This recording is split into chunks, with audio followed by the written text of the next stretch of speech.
8 de abril. Santo Alberto, patriarca, 1214. Santo Alberto, dos patriarcas de Jerusalém, um dos mais eminentes, era natural da Itália, descendente de uma nobre família do Ducado de Parma. Jovem ainda e com a preocupação de salvar a inocência, fez-se religioso e entrou para o convento dos cônegos de Santo Agostinho, em Mortara, os quais, depois de alguns anos, o elegeram prior da comunidade religiosa. Passados 3 anos, foi indicado para bispo de Bobbio. A modéstia e a humildade, porém, não lhe permitiram aceitar esta dignidade. Poucos anos se passaram e a vontade do Papa Lúcio III prevaleceu, nomeando-o bispo de Vercelli, e durante o espaço de 20 anos, Alberto administrou aquela diocese. Rigoroso contra si próprio, era condescente para com os súditos, incansável no cumprimento dos deveres, era dedicado às obras de penitência, oração e caridade. Espírito muito conciliador, era Alberto o indicado para servir de árbitro em questões de litígio. Assim, o imperador Frederico Barbarossa se lhe valeu dos bons serviços junto à Sé Apostólica em Roma. Devido à sua intervenção, cessou uma antiga inimizade entre as cidades de Parma e Piacenza. A fama de sua santidade tinha chegado até a Síria.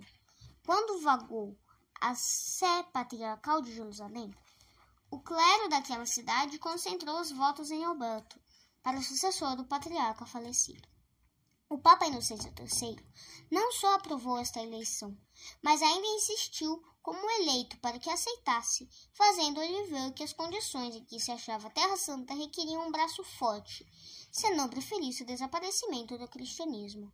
Diante da pressão fortíssima do maometismo, Alberto, obediente à voz do Santo Pontífice, entregou a administração da diocese a um sucessor, apresentou-se ao Papa e de Roma foi para a Palestina. Estando Jerusalém sob o domínio dos sarracenos, o bispo da metrópole fixou residência em Acre. Antes de mais nada, procurou conhecer bem a situação da igreja naquele país. Com orações e jejum, pediu a luz de cima para acertar com os meios de socorrer a cristandade nas suas necessidades. Deus iluminou-o e abençoou-lhe os trabalhos, de um modo palpável. Grande número daqueles que tinham abandonado a fé voltaram ao seio da igreja, e outros, transviados no caminho do pecado e do vício, converteram-se contritos.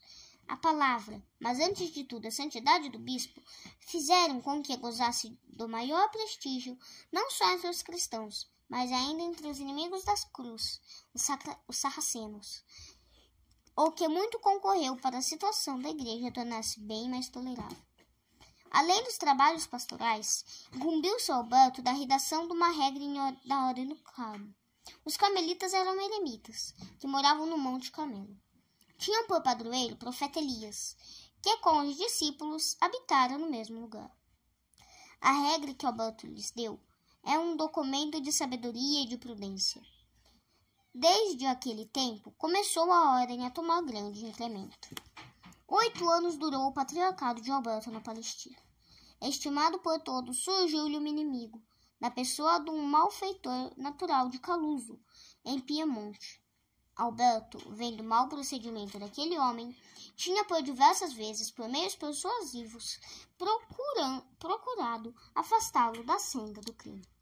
Mas, em vez de se emendar, a vida tornou-se-lhe cada vez mais escandalosa, chegando afinal ao ponto de merecer a pena de excomunhão, com que o patriarca o ameaçou. Exasperado com a justa energia do prelado, jurou tirar a desaforo.